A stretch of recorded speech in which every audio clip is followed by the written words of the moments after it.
आत्ता आपण आलेलो आहोत निर्मल वारीचा जो हा प्रकल्प आहे, इथं जे वॉशरूम उभे केलेले आहेत तिथं आपण आलेलो आहोत व इथल्या लोकांकडून आपण जाणून घेणार आहोत की या टॉयलेटचा यांना कशा पद्धतीने वापर होतोय।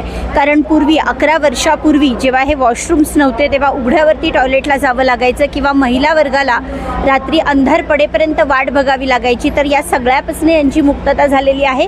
ना कुठला निरोप ना कसली जाहिरात, तरीही दरवर्षी विठुरायाच्या ओढीने लाखो वारकरी पायी दिंडी सोहळ्यात सामील होतात। पांडुरंगाच्या ओढीने पायी पंढरपुरी जातात। या वारकऱ्यांचे सर्व गावात भक्तिभावाने स्वागत केले जाते। परंतु मुक्कामाच्या ठिकाणी 11 वर्षापूर्वीपर्यंत सगळ्यात मोठा प्रश्न होता स्वच्छतेचा। या वारकऱ्यांसाठी कुठेही टॉयलेटची व्यवस्था नसल्याने वारकऱ्यांचे हाल होत होते। महिला वारकऱ्यांना अंधार पडायची वाट पाहावी लागे। लोक वारकऱ्यांचा रागराग करत। पालखी पुढे गेली की पाठीमागे गावात सर्वत्र दुर्गंधी, रोगराई पसरे। या सर्व गोष्टी लक्षात घेऊन महाराष्ट्र शासनाने निर्मल वारी प्रकल्प सुरू केला। या प्रकल्पाअंतर्गत वारीसोबत सर्वत्र टॉयलेटची व्यवस्था केली गेली। या निर्मल वारीचे महाराष्ट्र राज्य संयोजक व तळेगाव दाभाडे नगर परिषदेचे नगराध्यक्ष संतोष दाभाडे पाटील यांच्या माध्यमातून हा प्रकल्प उत्तमरित्या सर्वत्र राबवला जात आहे। यामुळे वारकऱ्यांसोबतच मुक्कामाच्या ठिकाणचे लोक देखील सुखावले आहेत। आता हे 11वे वर्ष निर्मल वारीच्या माध्यमातून आपण वारकऱ्यांची सेवा करतोय आणि दरवर्षीप्रमाणे याही वर्षी माऊलींच्या मार्गावरती 1800 टॉयलेट लावण्याची व्यवस्था या ठिकाणी केलेली आहे। तर आता तुमच्याकडे नगराध्यक्ष पदाची जबाबदारी आहे, तर ती जबाबदारी सांभाळून तुम्ही हे सगळं नियोजन कशा पद्धतीने करताय? आत्ता सध्या मी तळेगाव दाभाडे नगर परिषदेचा नगराध्यक्ष जरी असलो तरी पण माऊलींची आणि तुकोबांची सेवा केल्याशिवाय वारकऱ्यांची त्याशिवाय मला देखील करमत नाही त्या ठिकाणी। त्यामुळे मी शनिवार आणि रविवार अशा सुट्टीच्या दिवशी मी सेवा करण्यासाठी येतो आणि प्रत्येक मार्गाचा प्रमुख केलेला आहे, मार्गप्रमुख मुक्काम प्रमुख केलेला आहे। त्यामुळं आता हे जे मुक्काम प्रमुख असतील, मार्ग प्रमुख असतील, हे या ठिकाणी चांगल्या पद्धतीने काम करतात। तर आता दोन्ही मार्गावरती साधारणतः किती टॉयलेट वॉशरूम यांची सोय केलेली आहे आणि ते काम कशा पद्धतीने सुरू आहे? माऊलींच्या मार्गावरती 1800 टॉयलेट लावलेले आहेत आणि तुकोबांच्या मार्गावरती 1500 आणि सोपान काकांच्या मार्गावरती 500। कधी वारीला येता आणि कशा पद्धतीने या सगळ्यावर नियंत्रण? मी सुट्टी ज्या वेळेस असते शनिवारी व शुक्रवारी मी येत असतो। शुक्रवार रात्री, शनिवारचा पूर्ण दिवस रात्र आणि रविवारचा पूर्ण दिवस आणि रात्र थांबायचं आणि सोमवारी परत नगरपालिकेच्या कामाला जायचं। त्या माध्यमातून तुम्ही वारकऱ्यांना काय संदेश द्याल?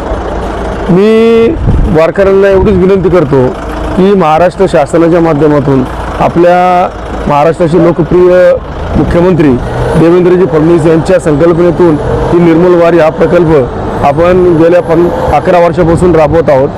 हा प्रकल्प राबवण्याचं एकच कारण आहे, आपण पाहिलं की अनेक वर्षापासून ही वारी चालू आहे आणि या वारीमध्ये काही वर्षापूर्वी 2015च्या आधी आपण पाहिलं ज्यावेळी पालखी एखाद्या गावामध्ये यायची त्यावेळी त्या गावामधले जे गावकरी आहेत ते गावकरी या पालखीचं, या वारकऱ्यांचं फुलं टाकून, रांगोळ्या काढून, फटाके वाजून स्वागत करायचे। परंतु 1 तासानंतर तेच नागरिक त्याच वारकऱ्यांसाठी काठी आणि दगड घेऊन बसायचे की माझ्या घराच्या बाजूला, माझ्या शेतावरती कुणी टॉयलेटला बसू नये, कुणी लघवी करू नये। याच 1 तासामध्ये हा फरक असायचा। परंतु 11 वर्षाच्या आधी हा फरक होता। परंतु आज आपण पाहिलं की ज्या पद्धतीने वारीचं स्वागत केलं जातं त्याच पद्धतीने वारकऱ्यांचं निरोप देखील त्या ठिकाणी गावकरी देत असतात। कारण निर्मल वारीच्या माध्यमातून आपण शौचालयाची व्यवस्था वारकऱ्यांसाठी केल्यामुळं वारकरी त्याचा वापर करत आहेत आणि तो वापर केल्यामुळं गावामध्ये जी दुर्गंधी व्हायची ती दुर्गंधी 100% बंद झालेली। 7 वर्ष झालं मी वारीला येते। आता चांगला फरक पडला आहे। पहिले लोक दगड आणायचे उघडे गेले, संडासी इकडे बसावं लागत होतं, आता संडास झाले चौकन, चांगली व्यवस्था होती। पहिलं इथं वारीला आल्यानंतर पहिलं ही टॉयलेटची सुविधा नव्हती, त्याच्यामुळे उघड्यावर जायला लागत होतं। आता या टॉयलेटच्या सुविधेमुळे वारकऱ्यांची गैरसोय होत नाही। बसायचे कुठेही, कोणाच्या रस्त्याला असलो कुठं असेल पब्लिक फुलं असल्यामुळे कुठं बसायचे आणि बसल्यामुळं कुणीतरी शेजारी पाजारी दगड हाणून त्याला उठायचे. मग त्यांची सोय म्हणजे व्यवस्थित होत नव्हती.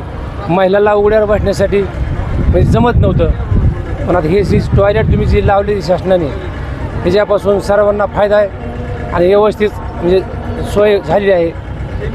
त्यामुळं आता कोणाची काही अडचण राहिलेली नाही. मावशी, काय सांगाल ह्या टॉयलेटचा वापर तुम्ही करताय त्या संदर्भात काय सांगाल? हे बघा, आम्हाला महाराष्ट्र शासनानं हे टॉयलेट आणून वर्षाला ठेवतात आणि आमची सोय बायका माणसांची चांगली होत्या. पाण्याची सोय सगळं व्यवस्थित टॉयलेट करतात, चांगली सोय करतात आमची. त्याबद्दल आम्हाला आदर आहे आणि त्यांचा आम्ही ऋणी आहे. बरं मावशी, मला सांगा, हे टॉयलेट्स इथे बसवण्याआधी पूर्वी वारीमध्ये काय परिस्थिती असायची? कुठेच बसावं लागत होतं. बहीण माणसं म्हणून नाही, बाया म्हणून नाही, कुठे बी रस्त्याला बसावं लागत होतं. मग आता हे टॉयलेट झाल्यापासून काय फरक पडलाय? माणसाला बसा भेटायला ना वेळेला असं आहे. बरं मावशी, मला सांगा, हे जे टॉयलेट झालेले आहेत तर त्या टॉयलेटची व्यवस्थित स्वच्छता असते का? त्याचा वापर तुम्ही करताय, काय सांगाल? आम्ही करतो ना वापर, त्याचा व्यवस्थित करतो. तर नाही तर उघड्यावर जायला लागत होतं आम्हाला. किंवा रात्री अंधार पडल्यावर कुठं पण जायचं अंधारात.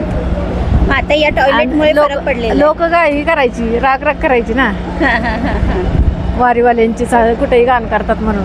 अच्छा. पण आता कुठं गाणं होऊ शकत नाही शासनाने हे ठेवल्यामुळं. दादा, किती वर्ष झालं तुम्ही वारी करताय आणि महाराष्ट्र शासनाने जे हा निर्मल वारीचा प्रकल्प उभा केलेला आहे त्या संदर्भात काय सांगाल? हो, मी 30 वर्षापासून वारी करतोय. मी पंढरपूर मोहोळ तालुक्यातला आहे, पंढरपूर शेजारी. आम्ही 30 वर्षापासून वारी करतो. तर मागं फार हाल होते.